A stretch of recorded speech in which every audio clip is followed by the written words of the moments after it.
Hello everyone, welcome back to the channel Commerce with Aroma. Here we are back with the marathon episode number 2 that is of BST जहाँ पे हम कर रहे हैं chapter को revise बहुत ही short way में, बहुत ही जल्दी है ना, क्योंकि हमारे पास टाइम बहुत कम है and we have to revise a lot of subjects and a lot of things. तो ये मैराथन एपिसोड्स आपके लिए अभी छोटा सा एक वेब सीरीज है जिसे देखना बहुत ज़रूरी है। सो ऑलरेडी एक पार्ट हमारा आ चुका है जहाँ पे हमने part chapter number 1 and 2 and 3 तीनों ही कंप्लीट कर लिए हैं। This was a live class. लेकिन ये चैप्टर नंबर 4-5 की जो आपको रिकॉर्डिंग मिलेगी, ऑब्वियसली रिकॉर्डिंग है तो ये रिकॉर्डेड वीडियो है, बट येस आपको कोई भी डिफरेंस फील नहीं होगा। ओके, तो here we are going to start the revisions and marathons of chapter number 4 planning and chapter number 5 organizing. तो चलो क्यूसी स्माइल के साथ स्टार्ट करते हैं। रिकॉर्डिंग इसलिए क्योंकि आपका टाइम कम से कम जाए एंड ज़्यादा से ज़्यादा चीज़ें आप रिवाइज कर पाओ। तो प्लानिंग क्या है? एक इंटेलेक्चुअल प्रोसेस है, एक कॉन्शियस डिटर्मिनेशन है of course of action, the basin of decision on purpose, facts and considered estimates. Ma'am समझ नहीं आया? कुछ नहीं है, सिंपली ये है कि मान लो ये आप हो, ठीक है, ये आप हो और ये आपको दिख रही है यूनिवर्सिटी गेट। ये यूनिवर्सिटी गेट है, रिस्पेक्टिव आपकी जो भी मन में चीज़ें चल रही हो या जो भी यूनिवर्सिटी आप लेना चाहते हो, ठीक है, यूनिवर्सिटी गेट। अब आपको यहाँ डायरेक्टली तो एडमिशन्स नहीं मिलेंगे, you have to have something to do ना, तो आपको वो चीज़ करनी पड़ेगी। तो इसके लिए आपको एक रास्ता चुनना पड़ेगा, उस रास्ते पे कैसे चलना है, you have to have a plan. एक प्लान बनाना पड़ता है, एक ब्लूप्रिंट बनाना पड़ता है कि अच्छा मुझे पहले कौन सी यूनिवर्सिटी में जाना है, वो आप डिसाइड करोगे। उसके बाद आप ये डिसाइड करोगे क्या क्या टेक्निक्स, किस तरह से हम पढ़ें कि वहाँ तक पहुँच जाएं। तो आपने प्री हैंड बहुत सारी दिमाग लगाया है, बहुत ज़्यादा मेहनत की है, उसके बाद आप यूनिवर्सिटी के पास पहुँचना चाहते हो। और अभी फ़िलहाल के लिए आपका प्लान क्या है? CUET क्रैक करना।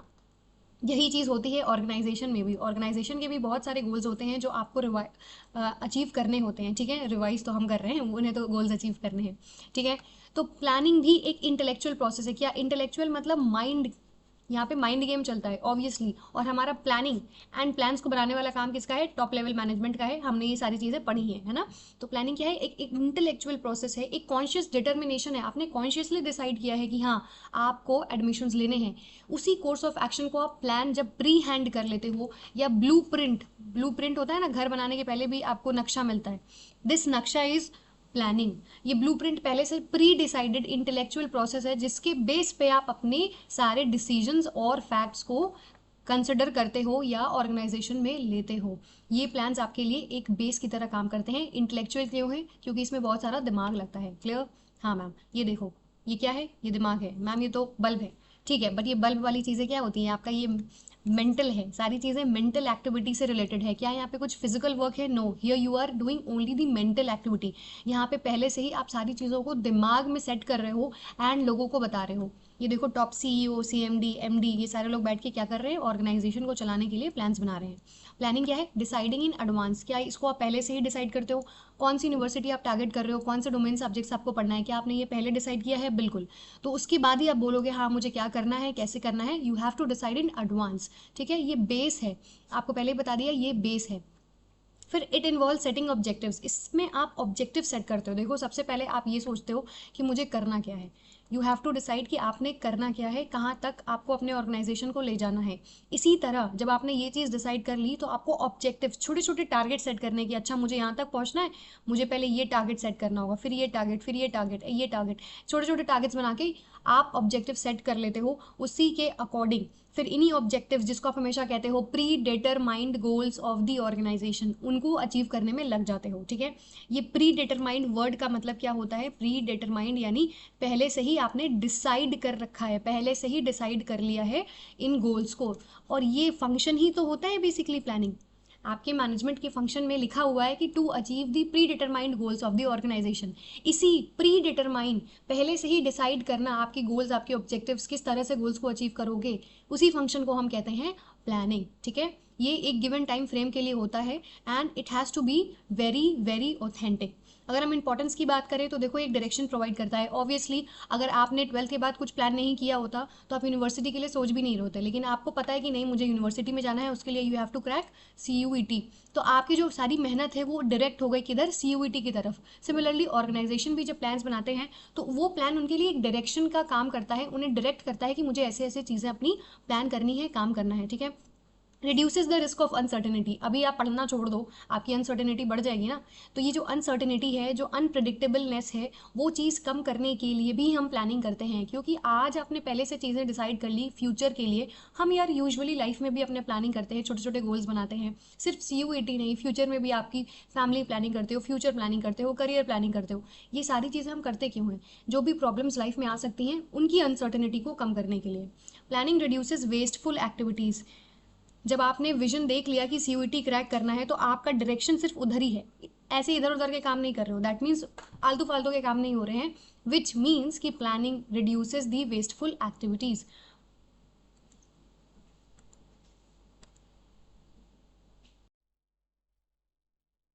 Planning promotes innovative ideas. Planning से इनोवेटिव आइडियाज़ भी प्रमोट होते हैं। जाहिर सी बात है, कोई भी आपकी जो मेंटल एबिलिटी यूज़ होती है एक्टिविटी में, या इंटेलेक्चुअल काम आप करते हो, इंटेलेक्चुअल यानी जो भी चीज़ें आप माइंड से कर रहे हो, है ना, तो वहाँ पे आप बहुत सारे आइडियाज़ जनरेट करते हो, बहुत ही ज़्यादा क्रिएटिव होते हो। जब आपने स्टार्ट किया होगा अपनी जर्नी CUET के लिए, तो आपने बहुत ज़्यादा माइंड में आइडियाज़ जनरेट किए होंगे, मुझे कैसे क्या चीज़ें करनी है। Overall what ever you do, you use your innovative mind, और इनोवेटिव आइडियाज़ को जनरेट करते हो आप। उसके बाद बेस्ट कोई आइडिया उठा लिया एंड उस पर काम करना स्टार्ट कर देते हो। तो प्लानिंग से इनोवेटिव आइडियाज़ भी प्रमोट होते हैं। Next, planning facilitates decision making. अब जाहिर सी बात है, ये जो आपने प्लानिंग करनी है वो क्यों करनी है? क्योंकि आपको डिसीजंस लेने हैं। ऑर्गेनाइजेशन में बहुत सारी प्लानिंग आप क्यों कर रहे हो? क्योंकि ये आपको एक बेंचमार्क प्रोवाइड करता है। बेंचमार्क यानी बेस प्रोवाइड करता है कि अच्छा, जो भी डिसीजंस लेने हैं मुझे इसी प्लान, इसी बेंचमार्क के अकॉर्डिंग ही लेने हैं। क्लियर है? आपने भी जब CUET स्टार्ट किया था, तो आपने जो प्लान्स बना लिए, उन प्लान्स के बाद आपने जो भी डिसाइड किया है, जो भी डिसीजंस लिए हैं, उन्हीं प्लान्स को देखते हुए लिया है कि हाँ, मुझे CUET क्रैक करना है, ये मेरा प्लान है। फिर इसी को क्रैक करने के लिए जो भी आपने किया है वो सब आपने डिसीजन लिया है। तो प्लानिंग की वजह से ही किया ना। अगर आपने प्लान ही नहीं किया होता कि CUET एग्जाम देना है, आप क्या कुछ डिसीजन मेकिंग कर पाते? नहीं। इसीलिए हम कहते हैं प्लानिंग एक बेंचमार्क क्रिएट करता है। Last point, planning establishes standards for controlling. Controlling एक ऐसा फंक्शन है जो बहुत लास्ट में आता है। इसका मतलब बेसिकली यही है कि आज आपने प्लान किया, आज आपने प्लान किया, फिर आपने एक्टिविटी परफॉर्म की, उसके बाद वापस से जाके ये चेक करना कि जो चीज़ मैंने प्लान की थी, जो मैंने स्टैंडर्ड्स सेट किए थे, क्या मेरा एक्चुअल जो वर्क है वैसा ही था? क्या दोनों में कोई डिफरेंस तो नहीं है? जो मैंने सोचा था वही तो मैंने किया है। इसी फंक्शन को आप कंट्रोलिंग कहते हो। और जब आपने प्लान बना लिया, दैट मीन्स एक बेंचमार्क सेट कर दिया, उसके बाद ही तो जाके चेक करोगे कि हाँ, मैंने सोचा था कि मुझे 100 मार्क्स चाहिए, तो 100 मिले या नहीं मिले। तो 100 सोचा, ये आपने दिमाग से सोचा है, क्या ये मेंटल एबिलिटी थी? बिल्कुल। फिर इसी के अकॉर्डिंग आपने डिसीजंस लिए, एंड लास्ट में आपने देखा कि क्या मैंने 100 रिसीव किया कि नहीं किया। 100 रिसीव कर लिया, देन ओके, हमारे प्लान से सक्सेसफुल है। लेकिन अगर नहीं किया तो we need to work hard. Okay, तो ये कुछ बेसिक से इंपॉर्टेंस थे जो आप यहाँ पे रीड कर सकते हो। उसके बाद हम आते हैं फीचर्स ऑफ प्लानिंग पे। क्या क्या फीचर्स होते हैं प्लानिंग के? सबसे पहले, फोकसेस ऑन अचीविंग ऑब्जेक्टिव्स। आप सबको पता है आपने प्लान्स बनाना है, क्यों? क्योंकि आपको गोल्स अचीव करना है। गोल्स बनाने वाले काम को भी हम प्लानिंग ही कहते हैं। और गोल्स को कैसे अचीव करें, वो जो कोर्सेज ऑफ एक्शन आप डिसाइड करते हो, वो भी प्लानिंग का पार्ट होता है। ठीक है? Primary function of management, planning primary function है। सबसे पहले तो आप प्लान्स ही बनाओगे ना। अच्छा, जो प्रोसेस है प्लानिंग का, कैसे कैसे आप प्लान बनाओगे, उसको हम प्लानिंग बोल रहे हैं। लेकिन जो एक्चुअल में आपको करना क्या है, वो जो कोर्सेज ऑफ एक्शन आप डिसाइड करते हो कि आपको ऐसे ऐसे काम करना है, ये आपकी प्लान्स होते हैं। ठीक है? ये कोर्सेज ऑफ एक्शन है। Planning is pervasive, her level पे प्लानिंग होती है। अब आप बोलोगे मैम प्लान्स तो टॉप वाले बनाते हैं। बिल्कुल, टॉप लेवल वाले मैनेजर्स आपके प्लान्स बनाते हैं, लेकिन हर ऑर्गेनाइजेशन में हर लेवल पे छोटे छोटे प्लान्स, छोटे छोटे गोल्स हर लेवल का बंदा बनाता है, चाहे वो वर्कर है, फर्स्ट लाइन मैनेजर है, मिडिल लेवल है, या कोई भी है। इसीलिए हम कहते हैं प्लानिंग परवेसिव है, एक ऑर्गेनाइजेशन के विद इन भी और हर टाइप के ऑर्गेनाइजेशन में भी, चाहे वो पॉलिटिकल ऑर्गेनाइजेशन है, लीगल ऑर्गेनाइजेशन है, शॉपिंग वाली ऑर्गेनाइजेशन है, कुछ भी हो, marketing, anything anything, you have to have plans. हम इंडिविजुअली प्लान करते हैं, तो भैया आप ऑर्गेनाइजेशन चला रहे हो, आपको लोगों को काम कराना है, लोगों से काम करवाने के लिए आपको प्लान्स बनाने ही पड़ेंगे। एक कॉन्टिन्यूस प्रोसेस है, ऐसा नहीं आज प्लान बना दिया बस हो गया सक्सेसफुल, बन गई आपकी organization. No, you have to be continuous enough कि बार बार आपको प्लान्स बनाने हैं। जब जो चीज़ रिक्वायर्ड है फटाफट प्लानिंग बनाओ, काम करना स्टार्ट कर दो। CUET के लिए, CUET अभी आपका प्लान है, CUET जब हो जाएगा, यूनिवर्सिटी सेलेक्ट करना आपका नेक्स्ट प्लान होगा, यूनिवर्सिटी में जाके आपके अलग करियर प्लान्स होंगे। तो ये on and on and on process है, जब तक है जहाँ वाली प्लानिंग चलती है। ठीक है? फ्यूचरिस्टिक है, हम आज प्लान कर रहे हैं कि हम 4 साल पहले क्या करेंगे। 4 साल पहले कहाँ थे हम, ये तो प्लान करते नहीं है ऑब्वियसली। अगर हम आज यहाँ पे हैं तो हम अपने आप को 4 साल बाद कहाँ देखेंगे, वही चीज़ हम प्लान करते हैं कि हमें अभी 3-4 महीने के बाद कौन सी यूनिवर्सिटी लेना है, 3-4 महीने के बाद ऑर्गेनाइजेशन को क्या गोल्स अचीव करने हैं। तो प्लानिंग फ्यूचरिस्टिक है, फॉरवर्ड लुकिंग है, ठीक है, very important word. Planning forward looking है, फ्यूचर में आप देखते हो कि क्या चीज़ें आपको करनी है, आपको कहाँ अपने ऑर्गेनाइजेशन को पहुंचाना है। प्लानिंग इन्वॉल्व्स डिसीजन मेकिंग, बिल्कुल सही बात है, डिसीजन मेकिंग ही करते हो आप। प्लान्स बनाना भी तो एक डिसीजन लेना हुआ, आपको कैसे पढ़ना है ये भी तो आपने डिसाइड ही किया ना। And it is a mental exercise, ये एक मेंटल एक्सरसाइज है बिकॉज येस आप में आपका इसमें खूब सारा भेजा फ्राई होता है, ठीक है, वेरी गुड एवरीबडी। हाँ, अब हम बात करें लिमिटेशंस की, तो क्या क्या लिमिटेशंस हो सकती हैं। लिमिटेशंस मतलब क्या क्या प्रॉब्लम्स हैं प्लानिंग में। आपको नहीं लगता जब आप प्लान करने बैठते हो बड़ा दिमाग चला जाता है, भेजा फ्राई होता है। तो ये चीज़ भले ही किसकी फीचर है लेकिन एक लिमिटेशन भी है कि बहुत ज़्यादा टाइम टेकिंग है। प्लान बनाने में ही हमारी ज़िंदगी बीत जाती है, फिर एग्जीक्यूशन तो छोड़ ही दो। आपको पता है ना स्टार्टिंग के कितने महीने आपने प्लान ही बनाए होंगे। इसी तरह ऑर्गेनाइजेशन में बहुत बड़े लेवल पे प्लानिंग चलती है। तो ये जो प्लानिंग है ना बहुत ज़्यादा टाइम टेकिंग होती है। ये जो सर्कल्स है ना उनको छोड़ो, ऐसे ही हम अपना बना लेते हैं। बहुत ज़्यादा टाइम लगता है प्लान बनाने में, ये करना है वो करना है blah blah blah, and then you have finally a plan. Time taking है। टाइम इज़ मनी, टाइम तो मनी है। साथ साथ जब आप प्लान्स बनाते हो ना बहुत ज़्यादा खर्चे होते हैं, बहुत ह्यूज कॉस्ट होता है। ये प्लान बनाना भी बहुत ज़्यादा ह्यूज है, इसका कॉस्ट बहुत ज़्यादा महंगा होता है। एंड प्लानिंग एक itself is a very costly process. Planning में not work in dynamic environment, ज़रूरी नहीं है कि जो आपने प्लान्स बना लिए वो इन्वायरमेंट में आपके हिट ही होंगे। ये बात भी सही है कि हो सकता है इन्वायरमेंट इतना अनसर्टन है कि जो आपने प्लान्स बनाए हैं वो एक्चुअल में काम ही ना करे। तो ये भी एक लिमिटेशन है, क्यों, क्योंकि हमने फ्यूचर नहीं देखा है। प्लानिंग रिड्यूसेस क्रिएटिविटी, मैम आपने तो बोला प्लानिंग से क्रिएटिविटी इंक्रीज होती है। बिल्कुल, प्लानिंग करते टाइम आप बनाते हो खूब सारे प्लान्स, जब आप प्लान बना रहे हो तब तो बहुत ज़्यादा क्रिएटिविटी है, लेकिन जहाँ आपने एक प्लान स्टिक कर लिया, CUET, बता दो ज़रा यूट्यूब पे कोई और वीडियोस देखते हो आप, नहीं, सिर्फ CUET। तो ये क्या है, आपकी क्रिएटिविटी खत्म हो गई ना। अब आप डांस की वीडियोस देखते हो, ना गाने सुनते हो, ना कुकिंग क्लासेस देखते हो, nothing, you just watch CUET videos. That means जब आप प्लान बना रहे थे ना और एक प्लान आपने सेट कर दिया, उसके बाद तो वो आपका बेंचमार्क है, उसके अकॉर्डिंग ही सारे काम करने हैं, आपको अलग से कुछ नहीं कर सकते। दैट मीन्स फ्यूचर में एक थोड़ा सा डायनामिक जो चीज़ें हैं वो आपकी कम हो जाती हैं, क्रिएटिविटी आप नहीं कर पाते हो, थोड़े क्रिएटिव आपकी एक्टिविटीज़ कम हो जाती हैं, क्योंकि ये आपका स्टैंडर्ड सेट हो चुका है, इसी पे आपको काम करना है। प्लानिंग में बहुत ज़्यादा खर्चा होता है, टाइम कंज्यूमिंग है। Planning does not guarantee success. सबने प्लानिंग की है, CUET क्रैक करना है, लेकिन ज़रूरी है कि सबका हो जाए। वैसे तो सबका होगा, आई विल ऑलवेज प्रे कि सबका हो जाए, लेकिन प्लानिंग हमेशा गारंटी नहीं देती है सक्सेस की। प्लानिंग तभी एग्जीक्यूट करोगे आप, या प्लानिंग तभी आपकी सक्सेस देगी जब प्रॉपरली एग्जीक्यूट हो पाए। ठीक है, हम भी 8 घंटे की स्टार्टिंग में सोचे थे कि 12th बस बोर्ड्स खत्म होगा उसके बाद बैठेंगे 8 घंटे हम पढ़ेंगे मैम, खूब सारी पढ़ाई करने वाले, लेकिन क्या एक्चुअल में आप करते हो? नहीं। लेकिन ज़रूरी नहीं है कि 8 घंटे पढ़ा भी जाए, it is just an example. इसी तरह ऑर्गेनाइजेशन में बहुत सारे आप प्लान्स बनाते हो, लेकिन ज़रूरी नहीं है हर प्लान आपको सक्सेस गारंटी दे दे। इसका रीज़न क्या है, फ्यूचर आपका अनसर्टन है, आपको नहीं पता फ्यूचर में क्या होगा। प्लानिंग लीड्स टू रिजिडिटी, ये फीचर इसका थोड़ा सा सेम है, क्योंकि आपने रिजिड बना दिया सब कुछ, अब फ्लेक्सिबल नहीं है। अब जो प्लान्स बन गए उसी अकॉर्डिंग आपको सारी चीज़ें करनी पड़ेंगी, अपना दिमाग नहीं लगा सकते। ठीक है, अब हम बात करें प्लानिंग प्रोसेस की, तो प्लानिंग स्टार्ट कहाँ से होता है। सबसे पहले तो आप ऑब्जेक्टिव सेट करते हो, सबसे पहले आपने ऑब्जेक्टिव सेट किया कि मुझे ज़िंदगी में करना क्या है, मुझे अचीव क्या करना है। आपके एग्जाम्पल से लेके चलते हैं, CUET क्रैक करना है सबसे पहले। इससे भी पहले ना, CUET छोड़ो, इससे भी पहले आपने देखा होगा यूनिवर्सिटी, कि भाई 12th खत्म हो रहा है उसके बाद तो हमें किसी यूनिवर्सिटी में एडमिशन लेना है। तो ये आपका ऑब्जेक्टिव सेट हो गया कि हमें यूनिवर्सिटी में एडमिशन लेना है। उसके बाद आपने प्रेमाइसिस डेवलप किए। प्रेमाइसिस का मतलब होता है स्टेटमेंट्स, बहुत सारे फैक्टर्स आपने देखे कैसे कैसे क्या चीज़ें करनी है, बहुत सारा स्कैनिंग वैनिंग किया, आपने मल्टीपल स्टेटमेंट्स बनाए कि अच्छा यूनिवर्सिटी में मुझे एडमिशन लेना है, उसके लिए मुझे क्या करना होगा, CUET क्रैक करना पड़ेगा। तो ये आपने एक प्रेमाइस डेवलप कर दी, एक स्टेटमेंट बना दिया कि हाँ मुझे गोल अचीव करने के लिए ये चीज़ तो करनी पड़ेगी। लेकिन इस चीज़ को किया कैसे जाए, उसके लिए आप बहुत ज़्यादा चैनल्स पे गए, बहुत सारे यूट्यूब वीडियोज़ देखे, बहुत ज़्यादा ऑल्टरनेटिव कोर्सेज ऑफ एक्शन को आपने चूज़ किया, देखा देखा, उसके बाद इवेलुएट किया। अच्छा ये वाले सर तो अच्छा नहीं पढ़ा रहे, अच्छा ये वाली मैम तो अच्छा पढ़ा रही है, अच्छा ये वाले सर तो बहुत अच्छा पढ़ा रहे, नहीं नहीं वो उस चैनल में ना सिर्फ बातें होती हैं, नहीं नहीं ये चैनल तो बहुत अच्छा है, वो चैनल तो बहुत बेस्ट था। आपने क्या किया, बहुत सारे चैनल्स को पहले आइडेंटिफाई किया, फिर अपने अकॉर्डिंग इवेलुएट किया कि हाँ ये चीज़ तो मुझे अच्छी लग रही है, यहाँ पे समझ में आ रहा है। उसके बाद आपने सेलेक्ट कर लिया कि अच्छा मुझे अब यहीं से पढ़ना है।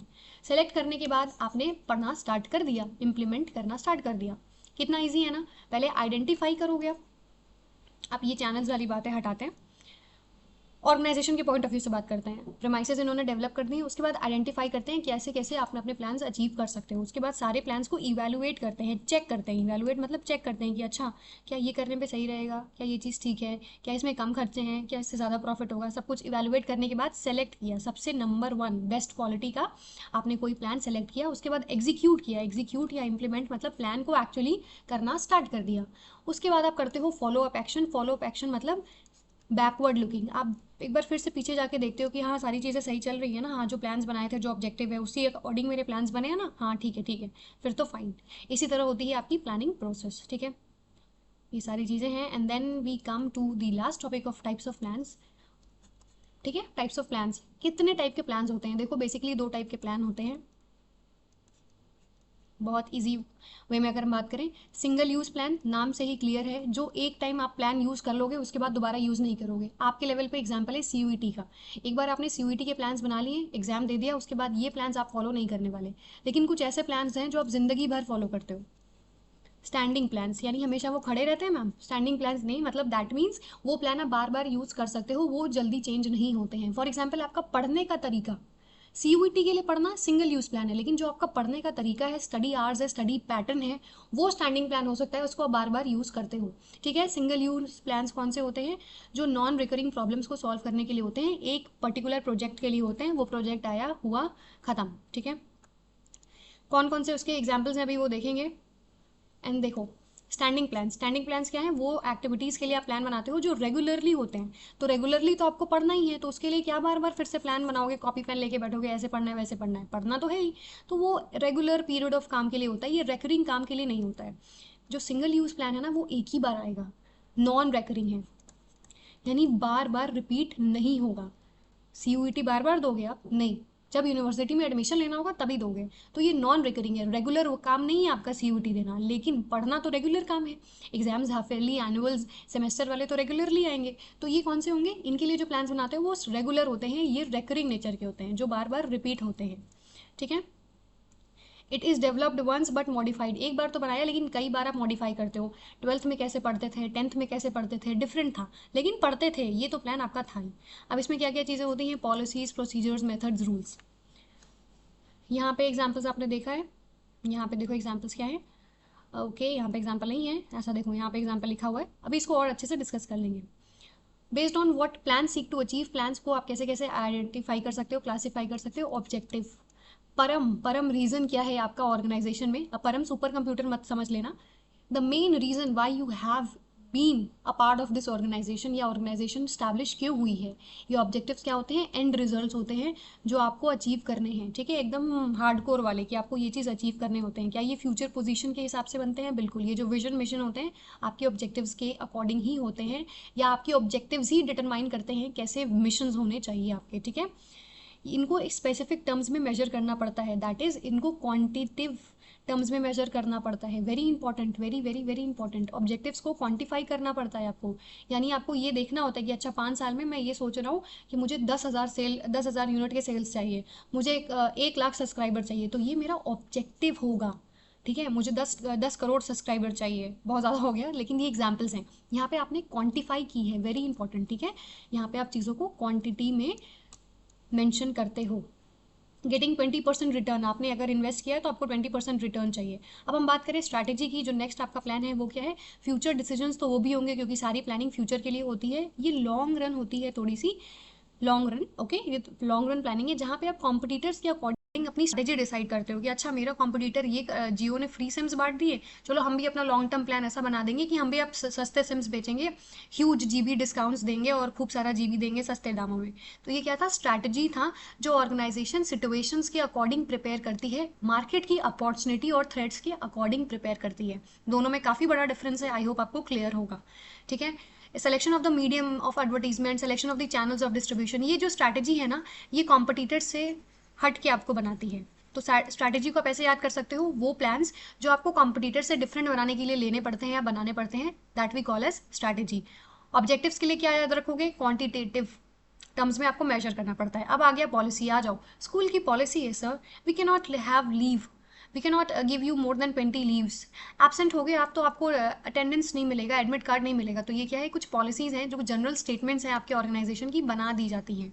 वैसे यहाँ पे पॉलिसीज थोड़े से अलग हैं, रूल्स थोड़े से अलग हैं, कंफ्यूज नहीं होना है। पॉलिसी क्या है, जनरल स्टेटमेंट्स हैं जो आपकी थिंकिंग को चैनलाइज करती है किसी पर्टिकुलर डायरेक्शन की तरफ। ठीक है, ये आपकी रूटीन वर्क के लिए जो आपने स्ट्रैटेजी बनाई हुई है, या स्ट्रैटेजी नहीं, रूटीन वर्क के लिए जो आपको काम कैसे करना है, ये होते हैं पॉलिसी। ये क्या है, जनरल स्टेटमेंट्स।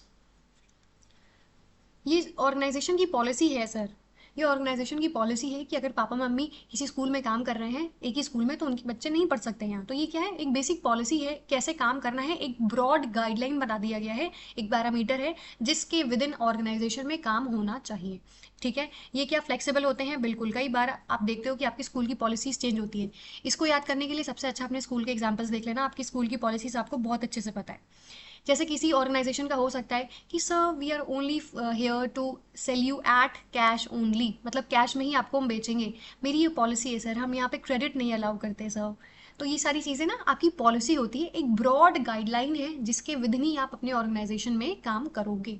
ठीक है, फिर प्रोसीड्योर की बात करें या प्रोसीजर की बात करें तो वो क्या है, वो रूटीन स्टेप्स है, किसी काम को करने का तरीका कैसे कैसे किया जाता है। अब आपको मैगी बनानी है, आपको पता है मैगी कैसे बनानी है, तो ये प्रोसेस है, प्रोसीडर है, रूटीन स्टेप्स है, प्रोसीड्योर जो आपको करना होता है। ठीक है, किस तरह से काम किया जाए उसका एक मैनर, मैनर या प्रोसेस, ये कीवर्ड्स हैं, लिखना नहीं है, याद रखना है। Recruitment process of a company, अब कंपनी ने ये डिसाइड कर लिया कि हाँ मैं रिक्रूट कैसे करूंगा, मैं सिर्फ इंटरनल सोर्सेज से रिक्रूट करने वाला हूँ, ये हो गया पॉलिसी। ठीक है, कि मेरे ये फिक्स्ड डिसीजंस हैं जो मैं चेंज कर सकता हूँ, बट ये मैंने अभी डिसाइड किया है, ये आपकी पॉलिसी है। लेकिन प्रोसीडर क्या होगा, प्रोसीड्योर कि आपने देखना है कि इंटरनल सोर्सेज से भी कैसे कैसे आप रिक्रूट करोगे, आप देखोगे सीनियर वाले कौन है, जूनियर वाले कौन है। तो ओवरऑल जो रिक्रूटमेंट प्रोसेस है वो आपका प्रोसीड्योर हो गया, एक प्रोसेस हो गया जिस मैनर में आप कोई भी काम करने वाले हो।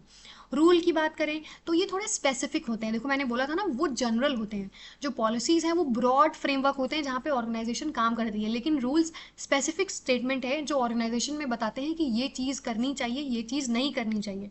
स्कूल में आप कैजुअल ड्रेसेस सिर्फ बर्थडे पे पहन के आ सकते हो, ऐसे नहीं जाओगे, तो ये क्या था, ये स्कूल की पॉलिसी नहीं है। ये डायरेक्टर को मतलब नहीं है कि हो रहा है कोई बच्चा कैजुअल्स में आ रहा है या यूनिफॉर्म में आ रहा है, it is not his call. ये स्पेसिफिक थोड़े छोटे लेवल के रूल्स हैं जो आपको बताते हैं ऑर्गेनाइजेशन में what is wrong, what is good. तो जो चीज़ें आपको करनी चाहिए, नहीं करनी चाहिए, ये जो स्पेसिफिक स्टेटमेंट्स होते हैं, ये कौन से होते हैं, रूल्स। पॉलिसी क्या है, जनरल ओवरऑल ऑर्गेनाइजेशन की पॉलिसी है, चाहे यहाँ पे स्कूल हो चाहे कहीं और हो, यहाँ ऑर्गेनाइजेशन हो कहीं भी वर्ल्ड में हो, पॉलिसी सेम होती है लेकिन रूल डिफरेंट हो सकता है। क्लियर है, ये रिजिड होते हैं, देख रहे हो डिफरेंस, पॉलिसी और इसका बहुत इंपॉर्टेंट है। ये रिजिड होते हैं, आपने बोल दिया कि स्कूल में यूनिफॉर्म ही चलेगा तो यूनिफॉर्म ही चलेगा, चाहे आज चाहे 15 साल बाद, चाहे आपके बच्चे पढ़ें चाहे आपके बच्चों के बच्चे पढ़ें, वो रिजिड ही होगा। ये यहाँ पे फ्लेक्सिबिलिटी अलाउड नहीं है। ये किस लिए होता, ताकि डिसिप्लिन हमेशा ऑर्गेनाइजेशन में बना रहे। No smoking in the office premises. अब इससे ना आपको सीईओ को मतलब नहीं है कि सीईओ आके देख रहा है किसी ने सिगरेट पिया नहीं पिया, बट हाँ लेकिन ऑर्गेनाइजेशन का ये रूल है जो आपको फॉलो करना पड़ेगा। लेकिन अगर पॉलिसी ऐसी बना दी जाए कि स्मोकिंग से रिलेटेड नहीं, पॉलिसी ऐसी बना दे कि हम अपने ऑर्गेनाइजेशन में एंटरटेन नहीं करते हैं स्मोकिंग, ये मेरी पॉलिसी है, तो जब आप एम्प्लॉई बन के आओगे तो आपको ये चीज़ ध्यान में रखनी है। तो ये थोड़ा जब ब्रॉड लेवल पे किसी भी ऑर्गेनाइजेशन में आप बात करते हो वो पॉलिसी हो जाती है, जनरल स्टेटमेंट्स, या स्पेसिफिकली जब किसी चीज़ की बात करते हो वो आपकी रूल हो जाते हैं जो आपको बताते हैं क्या चीज़ें करनी है क्या चीज़ें नहीं, रिजिड होते हैं। पॉलिसी, चलो पॉलिसी वर्सेस रूल जल्दी से लिख लेते हैं। ये होते हैं रिजिड, सॉरी मैम, ये होते हैं फ्लेक्सिबल, ये होते हैं रिजिड। जो रूल आज है वो कल भी होगा, लेकिन पॉलिसी आप चेंज करते हो। अब सब आपने ये पॉलिसी बना दी कि sir we only have cash transactions policy, ठीक है, लेकिन फ्यूचर में देख रहे हो अरे मेरा कॉम्पिटिटर क्रेडिट पे गुड्स बेच रहा है, तो क्या फिर मैं भी क्रेडिट पे बेच दूँ, हाँ। So sir we have changed our policy, अब आपको क्रेडिट सेल्स भी अलाउड है, आप क्रेडिट पे भी गुड्स परचेज कर सकते हो। तो आपने फ्लेक्सिबिलिटी रखी है ऑर्गेनाइजेशन की इन्वायरमेंट के हिसाब से। रूल रिजिड है, नहीं तो नहीं चलेगा। फिर मेथड की बात करें तो मेथड क्या है, तरीका है, basically how you do it, how किस तरह से करोगे आप, ठीक है, क्या क्या मेथड्स, क्या क्या तरीके। अच्छा यहाँ पे देखो कंफ्यूज नहीं होना, मेथड और प्रोसीजर मैंने गलत वर्ड यहाँ पे लिख दिया, ये प्रोसेस है, ठीक है, प्रोसीड्योर एक प्रोसेस है कि किस तरह से काम करोगे, एंड तरीके की बात करें तो वो हो जाता है मेथड। तो मैनर, किस तरीके से काम करोगे, ये आपका होगा मेथड। एम से मेथड, एम से मैनर, पी से प्रोसेस, पी से प्रोसीड्योर। तो मेथड्स क्या है, प्रेस्क्राइब्ड वेज हैं, ये तरीके हैं जिस तरह से आप अपने टास्क को परफॉर्म कर सकते हो। ये फ्लेक्सिबल होते हैं, बिल्कुल फ्लेक्सिबल होते हैं। प्रोसेस, चाय कैसे बनानी है, चाय बनानी है पानी दूध एंड शक्कर मिला के, ये प्रोसेस है, तरीका है। मेथड, किस तरीके से, किस मैनर में आप कर सकते हो, क्या क्या वेज आपके पास एडिशनल होते हैं, वो होते हैं मेथड्स, ठीक है। जैसे आपके टेलर ने बोला था वन बेस्ट वे, किस तरह से हम ऑर्गेनाइजेशन में काम करें कि गोल्स अचीव होंगे, वही होता है आपका मेथड। लेकिन उन गोल्स को अचीव करने के लिए क्या क्या स्टेप्स फॉलो करें, ये आपका होता है प्रोसेस, ठीक है। तो आप कंफ्यूज नहीं होना, प्रोसीड्योर और मेथड अलग होता है। प्रोग्राम, स्कूल में आपका एनुअल फंक्शन होता है ना, वही चीज़ होती है प्रोग्राम, कोई एक एक्टिविटी जिसको कैसे किया जाए, क्या क्या लिस्ट होंगी, कौन कौन आएगा, कौन कौन जाएगा, क्या क्या स्किल्स रिक्वायर्ड होंगी, क्या ओवरऑल चीज़ें होनी है, ये होता है आपका प्रोग्राम। तो ये किसका ब्लूप्रिंट है, किसी ऑर्गेनाइजेशन में जो डिटेल लिस्ट आपको बताता है बेसिकली कि उस प्रोजेक्ट से रिलेटेड कैसे आपको कोई काम करना है। प्रोजेक्ट इक्वल्स टू प्रोग्राम, ठीक है, या प्रोग्राम इक्वल्स टू प्रोजेक्ट, उस प्रोजेक्ट को कैसे किया जाए, कैसे कैसे कैसे लोग आएंगे, कैसा काम होना है, कैसी चीज़ें होंगी, ये आपका प्रोग्राम होता है।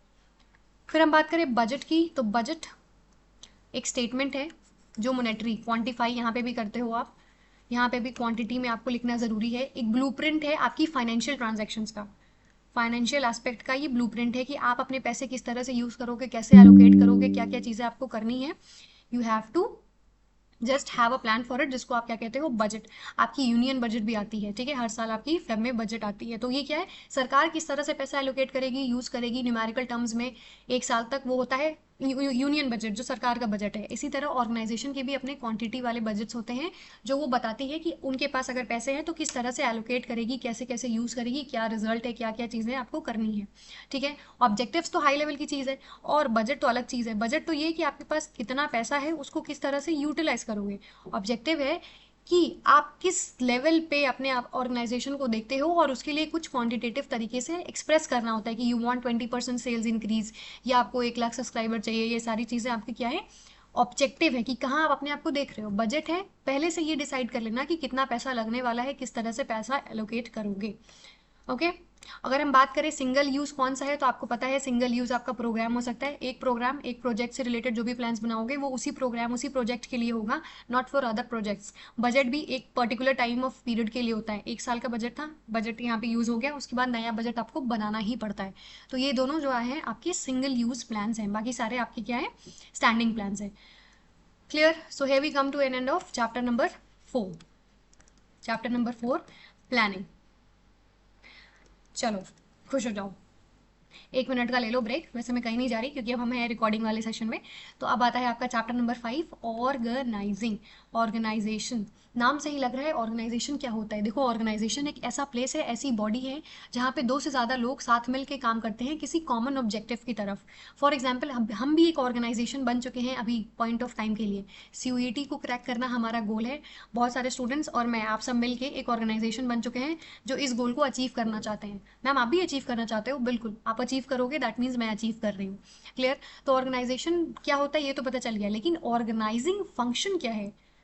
ऑर्गेनाइजेशन तो ये हो गया जहाँ पे 7 लोग बैठ के काम, 7 या 7 नहीं, साथ में लोग बैठ के काम करते हैं किसी कॉमन गोल को अचीव करने के लिए। ऑर्गेनाइजिंग का मतलब जहाँ पे ING लग जाता है वो आपका क्या है, वो क्या है, वर्ब है ना। ऑर्गेनाइजिंग यानी ये जो प्रोसेस है उसमें आप सारी चीज़ों को ऑर्गेनाइज कर रहे हो। ये जो गोल है, गोल्स को अचीव करने के लिए सारी चीज़ों को सिस्टमैटिकली सेट कर रहे हो, सो दैट आपके ऑर्गेनाइजेशन के गोल्स अचीव हो जाए। जहाँ लोग बैठे हैं वो ऑर्गेनाइजेशन, और ऑर्गेनाइजेशन को सेटअप करना या ऑर्गेनाइजेशन में स्ट्रक्चर डिज़ाइन करना, कैसे कैसे क्या काम करने हैं उनको डिफाइन करने को आप कहते हो ऑर्गेनाइजिंग। आपने प्लान बना लिया, CUET को क्रैक करना है, ये आपका प्लान था। आप CUET क्रैक करने के लिए आपने बुक्स खरीदे, टेस्ट सीरीज खरीदी, इंटरनेट लगवाया। ये क्या है, आपने रिसोर्सेज को एलोकेट किया है, रिसोर्सेज को क्या किया है, ऑर्गेनाइज किया है, सेट किया है, क्रिएट किया है कि हाँ अब हम इन चीज़ों को यूज़ करके पढ़ना स्टार्ट कर देंगे। ठीक है, तो आई होप एक ओवरऑल व्यू क्लियर होगा कि ऑर्गेनाइजिंग क्या होता है। तो organizing function leads to the creation of an organizational structure. Structure क्या है अभी डिस्कस करेंगे, which includes the designing of roles to be filled by suitably skilled people and defining the interrelationships. कुछ नहीं, ऑर्गेनाइजिंग एक ऐसा function है जहाँ पे अपने रिसोर्सेज को एलोकेट करते हो। लेकिन यहाँ पे resources raw material, pen, paper, ये सारी चीज़ें नहीं है। साथ साथ आपकी ऑर्गेनाइजेशन में जो ये आप टॉप मिडल बॉटम कह रहे हो ना, ये जो ट्रायंगल बनाते हो आप बार बार, इसको भी डिसाइड करना ऑर्गेनाइजिंग होता है। दैट मीन्स आप ये डिसाइड करते हो कि ऑर्गेनाइजेशन है, बहुत सारे लोग मिलके काम तो करेंगे, प्लान्स बना लिए, लेकिन कौन क्या काम करेगा, कितना करेगा, किससे जाके बातचीत करेगा, किससे ऑर्डर्स लेगा, किसको हेल्प करेगा, किसको सुपरवाइज करेगा, ये सारी चीज़ों का जो आप रिलेशनशिप क्रिएट करते हो उसे हम क्या कहते हैं, ऑर्गेनाइजिंग। ये इंपॉर्टेंट क्यों है, क्योंकि ये एम्बिग्विटी से आपको बचने में हेल्प करता है। एम्बिग्विटी का मतलब, एम्बी प्योर नहीं है, एम्बिग्विटी का मतलब होता है कंफ्यूजन। अब आपके ऑर्गेनाइजेशन में, ऑर्गेनाइजेशन का मतलब यही है कि साथ मिलकर लोग काम कर रहे हैं, लेकिन आपको यही नहीं पता किससे क्या पूछना है, किससे ऑर्डर लेना है, किसको क्या चीज़ें बतानी है, किसको सुपरवाइज करना है, तब तो कन्फ्यूजन क्रिएट होगी। कन्फ्यूजन क्रिएट होगा तो ऑर्गेनाइजेशन के गोल्स तो ऐसे ही नहीं अचीव होने वाले। दैट मीन्स आपको ऑर्गेनाइज करना पड़ता है, यानी इंटर रिलेशनशिप्स, जो रोल्स आपने सेट किए हैं, किसको क्या काम करना है, किसको क्या काम करना है, उनके बीच का जो रिलेशन आप क्रिएट करते हो उसे भी आप ऑर्गेनाइजिंग कहते हो। आई होप मीनिंग क्लियर हो गया होगा। क्या क्या प्रोसेस होते हैं, सबसे पहले आप काम को आइडेंटिफाई करते हो। ऑर्गेनाइजिंग में आप जब चीज़ों को ऐसे ट्रायंगल में लाना चाहते हो कि मान लो यहाँ टॉप बैठेगा, या मीडियम मिडिल लेवल और यहाँ बॉटम लेवल, तो ये जो आपको ऑर्गेनाइजेशन स्ट्रक्चर क्रिएट करना है ना, उससे पहले आपको ये देखना पड़ेगा कि काम क्या क्या है, तभी तो ये ट्रायंगल बनाओगे। आपको जब पता चला कि काम क्या क्या है, अच्छा प्लान्स बनाने हैं, प्लान्स को इम्प्लीमेंट करना है और वर्कर्स से काम कराना है, जब ये सारे काम पता चले तभी तो आपने ये ट्रायंगल हायरार्की बनाई। इसीलिए सबसे पहला काम ऑर्गेनाइजिंग में क्या है, आप काम को आइडेंटिफाई करते हो कि ऑर्गेनाइजेशन में क्या क्या काम करना पड़ेगा। फिर जब आपने ये देख लिया कि काम करना क्या क्या है, कैसे कैसे चीज़ें आपको करवानी है, या क्या क्या आपके ऑर्गेनाइजेशन में काम होने हैं, उनको आप कर देते हो डिवाइड। डिवाइड कर दिया ना, देखो ये वाले करेंगे प्लान्स बनाएंगे, ये करेंगे इम्प्लीमेंट, इन प्लान्स को इम्प्लीमेंट करेंगे, और ये वर्कर से काम कराएंगे, ये वर्कर को सुपरवाइज करेंगे। तो जब आपने काम आइडेंटिफाई कर दिया, उसी को स्पेशलाइजेशन के अकॉर्डिंग डिवाइड कर दिया, जो जिसमें माहिर था उसको वो काम दे दिया। उसके बाद डिपार्टमेंटलाइजेशन, फिर आपने बनाया डिपार्टमेंट्स, ये सबसे हैवी लेवल पे था, ठीक है, ब्रॉड लेवल पे। उसके बाद डिपार्टमेंट्स बनाए कि अच्छा और भी तो हमें काम है यार, प्रोडक्शन वाला काम है, फिर मार्केटिंग वाला काम है, फिर सेल्स वाला काम है, फाइनेंस लाना है, अपने ह्यूमन रिसोर्सेज को खुश रखना है। तो ये जो काम आपने डिवाइड किया ना, उस प्रोसेस को आप डिपार्टमेंटलाइजेशन कहते हो। जब आप छोटे छोटे काम को डिपार्टमेंट्स में डिवाइड करते हो, पहले आपने काम आइडेंटिफाई किया, काम डिवाइड कर दिया, उसके बाद छोटे लेवल पे आओ, जैसे मिडिल में भी बहुत सारे आप डिपार्टमेंट्स बनाते हो ना, कि ये प्रोडक्शन है, ये सेल्स है, ये HR है, तो आपने डिपार्टमेंट्स बना दिए। जब आपने डिपार्टमेंट्स बना दी ना, तो यहाँ पे जो लोग बैठेंगे ना, उनका काम आपको असाइन करना पड़ता है कि सुनो भाई, आप तुम इस डिपार्टमेंट में हो ना, तुम्हारा काम ये है कि तुम प्रोडक्शन का काम देखो, अच्छे से काम करो, तुम्हारा काम ये है कि जाके खूब सारा प्रोडक्ट बेचो, तुम्हारा काम ये है कि हाँ तुम HR हो, सबको देखो कि खुश है कि नहीं। तो आपने ड्यूटीज असाइन कर दी, पहले डिपार्टमेंट्स बनाया, उसके बाद ड्यूटी असाइन कर दी किसको क्या काम करना है। उसके बाद होता है एस्टैब्लिशिंग रिपोर्टिंग रिलेशनशिप्स। अब यहाँ पे क्या है, आपको रिलेशनशिप्स भी मेंटेन करने हैं। ऑर्गेनाइजेशन में जब रिलेशनशिप नहीं रहेगा, अच्छे कमिटमेंट गोल्स नहीं रहेंगे, अच्छी कोऑर्डिनेशन लेवल नहीं रहेगा, तो आपके ऑर्गेनाइजेशन के गोल्स अचीव नहीं हो पाएंगे। देखो डिपार्टमेंटलाइजेशन क्या है, वर्क जब डिवाइड, एक सेकेंड, हाँ, work is divided into small activities, काम को छोटे छोटे टुकड़ों में डिवाइड कर देते हो, और जो सेम नेचर के काम है ना, जो सेम नेचर के काम है उनका एक अलग सा ग्रुप बना देते हो। इसी ग्रुप को बनाने को आप क्या कहते हो, डिपार्टमेंटलाइजेशन कहते हो। ठीक है मैम, हमें पता है यहाँ पे आप, okay. Similar and related groups, जो सिमिलर काम है, एक जैसे जो काम है, उनको आपने एक ग्रुप बना दिया, एक डिपार्टमेंट बना दिया, उसी को डिपार्टमेंटलाइजेशन कहते हो। अलग अलग तरीके से आप डिपार्टमेंट्स बना सकते हो। फिर आपने ड्यूटी असाइन कर ली, आपको ये बता देना है कि किसको क्या काम करनी है, किसका क्या काम है, और किसको किससे ड्यूटी लेना है, किससे ऑर्डर लेना है, किसको फीडबैक देना है, ये सारा चीज़ आप असाइन करते हो थर्ड प्रोसेस में, that is assignment of duty. उसके बाद आपने रिलेशनशिप एस्टैब्लिश किया, यानी अथॉरिटी एंड रिस्पॉन्सिबिलिटी का रिलेशनशिप भी आपको बनाना पड़ेगा।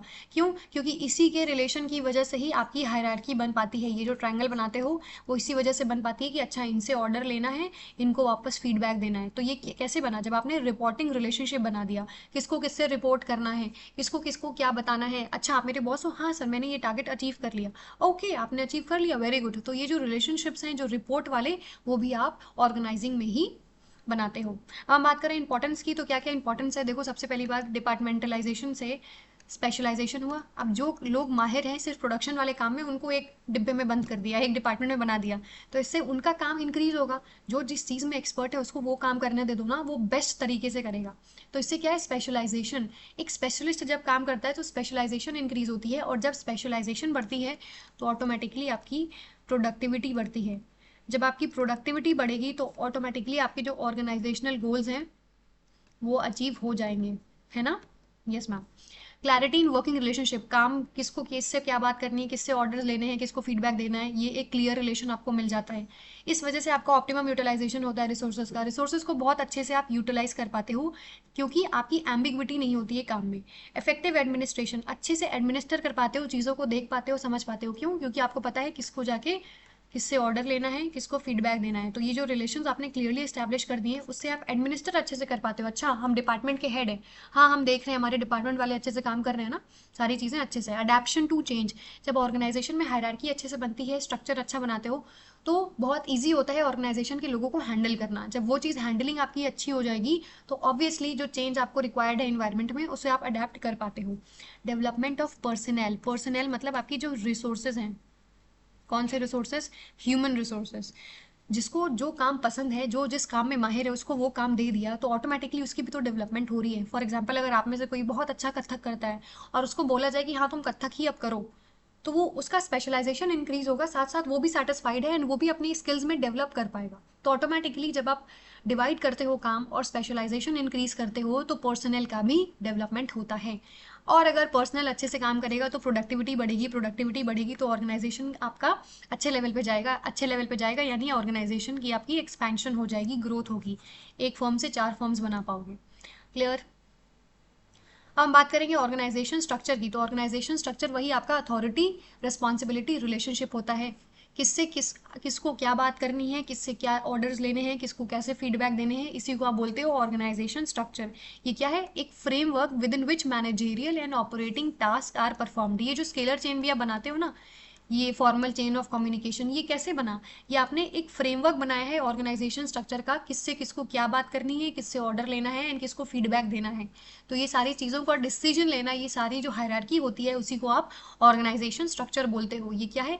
एक रिलेशनशिप है, relationship between people, work, resources in an organization. किसको क्या काम करना है वो भी आपका फिक्स हो जाता है कि अच्छा ये प्रोडक्शन डिपार्टमेंट के हेड हैं, ये प्रोडक्शन मैनेजर्स हैं, ये प्रोडक्शन वर्कर्स हैं। तो ये जो आपकी हायरार्की बनी, उससे रिलेशनशिप बना लोगों का, साथ साथ किसको क्या काम करना है, किस तरह से रिसोर्सेज को यूज़ करना है, वो भी आप डिसाइड कर लेते हो। फिर यहाँ पे बहुत इंपॉर्टेंट वर्ड आता है स्पैन ऑफ मैनेजमेंट। अब स्पैन ऑफ मैनेजमेंट क्या है? ये है मिस्टर क्यूटी। चलो, हमारे Mister Cutie finally is back. ये हमारे मिस्टर क्यूटी हैं, ये हमारे मैनेजर हैं, ठीक है।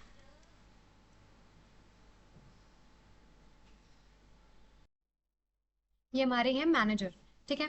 तो ये जो मैनेजर है ना, इनकी कितनी कैपेसिटी है, कितने सबॉर्डिनेट्स को ये अच्छे से देख सकते हैं, इसी को हम कहते हैं स्पैन ऑफ मैनेजमेंट। यानी टोटल एक मैनेजर कितने सबॉर्डिनेट्स को बहुत अच्छे से इफेक्टिवली हैंडल कर सकता है, आराम से समझा सकता है, उनसे अच्छे से काम करवा सकता है। We call it as span of management. कितना स्पैन, कितना ब्रॉड, या कितने लोगों को एक मैनेजर अच्छे से हैंडल कर सकता है, ठीक है। कितने इंप्लॉइज को, कितने सबॉर्डिनेट्स को। तो स्पैन ऑफ मैनेजमेंट क्या है? Refers to the number of subordinates that can be effectively manage by a superior. ये है हमारे सुपीरियर, और इन सुपीरियर से कितने लोगों को ये आराम से अपने सबॉर्डिनेट्स, अपने जूनियर्स को मैनेज कर सकते हैं। We call it as span of management. यहाँ पे बहुत फेमस हमारे फ्रेंच आर्टिस्ट हैं, आर्टिस्ट नहीं है, ही इज़ अ थ्योरिस्ट, जिन्होंने दिया था स्पैन ऑफ मैनेजमेंट, ग्रेक्यूनस। इनका नाम हमेशा स्पैन ऑफ मैनेजमेंट के लिए फेमस रहता है और इनको जाना जाता है बिकॉज इन्होंने कैलकुलेशंस बताई हैं कितना, कितने रिलेशंस होते हैं और कितने मैनेजर्स आराम से अपने सबॉर्डिनेट्स को मैनेज कर सकते हैं। आपको सिर्फ नाम देखना है, उससे ज़्यादा नहीं। अगर हम बात करें स्पैन ऑफ मैनेजमेंट की, तो स्पैन ऑफ मैनेजमेंट में यहाँ आते हैं, देखो। स्पैन ऑफ मैनेजमेंट दो टाइप का है, दो तरीके से आप डिफाइन कर सकते हो। जब एक मैनेजर खूब सारे लोगों को अच्छे से मैनेज कर सकता है, या एक मैनेजर सिर्फ एक को ही मैनेज कर रहा है, इसने सिर्फ एक को ही मैनेज करना है। एक सेकेंड। देखो, इसने सिर्फ एक को ही मैनेज किया, या सिर्फ दो को ही मैनेज कर रहा है, फिर इसने एक को मैनेज किया, फिर इसने एक को मैनेज किया। तो आप ये चीज़ नोटिस कर पा रहे हो, जब एक मैनेजर, एक सुपीरियर खूब सारे सबॉर्डिनेट्स को मैनेज कर सकता है, दैट मीन्स इसकी कैपेसिटी ज़्यादा ज़्यादा है। एंड इस टाइप के मैनेजमेंट या इस टाइप के स्पैन ऑफ मैनेजमेंट को आप पता है क्या बोलते हो? Wide wide span of management या फ्लैट स्ट्रक्चर। ये फ्लैट ऑर्गेनाइजेशन स्ट्रक्चर है जहाँ पे एक मैनेजर खूब सारे सबॉर्डिनेट्स को हैंडल कर ले रहा है, ठीक है। लेकिन अगर हम या इसको ब्रॉड भी बोल सकते हो, लेकिन अगर हम बात करें, ये जो मैनेजर है, आप ध्यान से अगर नोटिस करो, अगर आप ध्यान से नोटिस करो, ये जो मैनेजर है इसने सिर्फ 2 लोगों को ही अच्छे से मैनेज किया है, इसकी कैपेसिटी 2 लोगों को ही इफेक्टिवली मैनेज करने की है। उसके बाद ये अपना काम इनसे करवाते हैं, फिर ये इनको मैनेज करते हैं, और ऐसे ही जब हायरार्की चेन फ्लो कर रही है, दैट मीन्स ये वाला जो कंडीशन है, वहाँ पे मैनेजर का जो स्पैन है, जो कंट्रोल है या जो मैनेज करने की एफिशिएंसी है, वो कम है। इस वजह से जो आपका ऑर्गेनाइजेशन स्ट्रक्चर है वो काफ़ी ज़्यादा टॉल हो गया। इस वजह से आपका जो ऑर्गेनाइजेशन स्ट्रक्चर है वो काफ़ी ज़्यादा टॉल हो गया। तो ऐसे वाले ऑर्गेनाइजेशन स्ट्रक्चर को आप क्या बोलते हो? Tall organization structure, narrow, narrow बोलते हो। रीज़न, क्योंकि ये देखो, ये जो स्ट्रक्चर है वो बहुत ज़्यादा नैरो है, और ये वाला स्ट्रक्चर देखो बहुत ज़्यादा ब्रॉड है, बहुत लोगों को मैनेज कर रहा है। लेकिन ये देखो, ये नैरो है क्योंकि ये कम लोगों को मैनेज कर पा रहा है। तो अगर मैं क्वेश्चन पूछूं कि नैरो ऑर्गेनाइजेशनल स्ट्रक्चर है तो नंबर ऑफ सबॉर्डिनेट्स ज़्यादा होंगे या कम, आपको कॉमेंट में ये आंसर मुझे करना है, एवरीबडी, ठीक है। तो ये हो गया टॉल नैरो की कहानी। और स्पैन ऑफ मैनेजमेंट के कुछ अदर नाम भी हैं, इसको आप स्पैन ऑफ सुपरविजन भी बोलते हो, स्पैन ऑफ कंट्रोल भी बोलते हो, कितने लोगों को भाई ये मैनेजर मिस्टर क्यूटी कंट्रोल कर पा रहे हैं। स्पैन ऑफ रेस्पॉन्सिबिलिटी भी बोलते हो। क्लियर? ये कुछ बेसिक सी कहानियाँ। फिर हम बात करें कितने टाइप के ऑर्गेनाइजेशनल स्ट्रक्चर होते हैं। बहुत टाइप के ऑर्गेनाइजेशनल स्ट्रक्चर होते हैं, लेकिन हम यहाँ पे फंक्शनल पढ़ रहे हैं। फंक्शनल में क्या है, जब आपने ऑर्गेनाइजेशन को फंक्शन के अकॉर्डिंग डिवाइड कर दिया कि अच्छा तुम्हारा काम था ह्यूमन रिसोर्स से रिलेटेड, चलो तुम एक डिपार्टमेंट बन जाओ। तुम्हारा काम था मार्केटिंग का, तुम सेल्स अच्छा करते हो, चलो तुम मार्केटिंग वाले डिपार्टमेंट में बन जाओ। तुम रिसर्च अच्छा करते हो, चीज़ों को अच्छे से आइडेंटिफाई कर सकते हो, मार्केट अच्छे से घूम के रिसर्च वाली काम कर सकते हो, रिसर्च डेवलपमेंट में चले जाओ। तुम परचेजिंग अच्छा करते हो, चलो परचेजिंग वाले में आ जाओ। दैट मीन्स यहाँ पे आप फंक्शंस के अकॉर्डिंग डिपार्टमेंट्स क्रिएट कर देते हो। क्लियर है? फंक्शन के अकॉर्डिंग जब आपने डिपार्टमेंट क्रिएट कर दिया, इसको आप कौन सा टाइप का ऑर्गेनाइजेशन बोलते हो? Functional organization. क्लियर? इसके एडवांटेजेस डिसएडवांटेजेस क्या है? पहले तो इससे स्पेशलाइजेशन बढ़ेगा। क्यों? क्योंकि जिस बंदे को जो चीज़ आती है वही वो बंदा कर रहा है, तो स्पेशलाइजेशन ऑटोमेटिकली इंक्रीज होगा। इससे एफिशिएंसी भी बढ़ेगी, ठीक है। कंट्रोल कोऑर्डिनेशन भी अच्छा रहेगा डिपार्टमेंट में। क्यों? क्योंकि आपके डिपार्टमेंट्स फंक्शन के अकॉर्डिंग डिवाइडेड हैं, तो सब आराम से कोऑर्डिनेट कर ले जाएंगे। ऑपरेशनल एफिशिएंसी भी बढ़ेगी क्योंकि आप अपने काम, अपने स्पेशलाइजेशन के अकॉर्डिंग काम कर रहे हो। डुप्लीकेशन नहीं होगा काम का ना, डुप्लीकेशन नहीं होगा। प्रोडक्शन वाले प्रोडक्शन का ही कर रहे हैं, सेल्स वाले सेल्स का ही कर रहे हैं, तो जो जिसको काम बोला गया है उतना ही कर रहे हैं। बार बार काम, एक ही काम नहीं हो पा रहा है, ठीक है। It helps in training employees easily. इनको आप हेल्प कर, इससे क्या है, ट्रेनिंग इजीली हो पाती है। किसको क्या काम करना है वो चीज़ क्लियर हो गई तो आराम से ट्रेनिंग दे दी। इस वजह से जो डिफरेंट फंक्शंस हैं उनको प्रॉपर अटेंशन मिल जाती है। क्लियर? अब हम बात करें अगर इसके डिसएडवांटेजेस की, तो वो भी है। क्या है, एक बार जल्दी से देख लेते हैं। हाँ, देखो, functional disadvantage gives more importance to the objectives of functional. अब ये सब ना सोचेंगे यार, प्रोडक्शन वालों की जब हमें कैपेसिटी इंक्रीज करनी है, फंक्शनल हेड होंगे। फंक्शनल हेड जो होंगे प्रोडक्शन के, रिसर्च के, मैनेजर्स जो अपने अपने होंगे ना, वो बोलेंगे हमें अपना जो डिपार्टमेंट है उसको आगे रखना है। ऑब्जेक्टिव ऑर्गेनाइजेशन का चलो हटाओ, अभी हमें वो नहीं देखना, हमें अपने फंक्शन, अपनी हेड, अपनी जो डिपार्टमेंट है उसको ज़्यादा वैल्यू देनी है। तो इस वजह से प्रॉब्लम कई बार आ जाती है। इस वजह से वो कोऑर्डिनेट भी नहीं करते, कहते हटो, मैं भी डिपार्टमेंट का हेड हूँ, मैं क्यों कोऑर्डिनेट करूँ। कॉन्फ्लिक्ट जिस वजह से अराइज होती है, लड़ाइयाँ हो जाती है, एंड इनफ्लेक्सिबिलिटी हो जाती है। क्यों? क्योंकि इंप्लॉइज का भी पर्सपेक्टिव बहुत नैरो होता है। उनको लगता है अच्छा हमें तो सिर्फ प्रोडक्शन वाला ही काम करना है, बाकी काम थोड़ी करने हैं, चलो थोड़ा आराम करके आते हैं, चलो चाय पी के आते हैं। तो ये इनफ्लेक्सिबिलिटी एंड थोड़ी सी कॉन्फ्लिक्ट और कह सकते हो थोड़ा लेथार्जिक हो जाते हैं हमारे इंप्लॉइज। सूटेबल की बात करें कि कहाँ ये सूटेबल होगा ऐसा ऑर्गेनाइजेशन बनाना जहाँ पे खूब सारा आपको स्पेशलाइजेशन रिक्वायर्ड होगा। जहाँ पे खूब सारा आपको स्पेशलाइजेशन रिक्वायर्ड होगा, वैसे ऑर्गेनाइजेशंस में आप ऐसे फंक्शन या अपना ऑर्गेनाइजेशन स्ट्रक्चर क्रिएट कर सकते हो।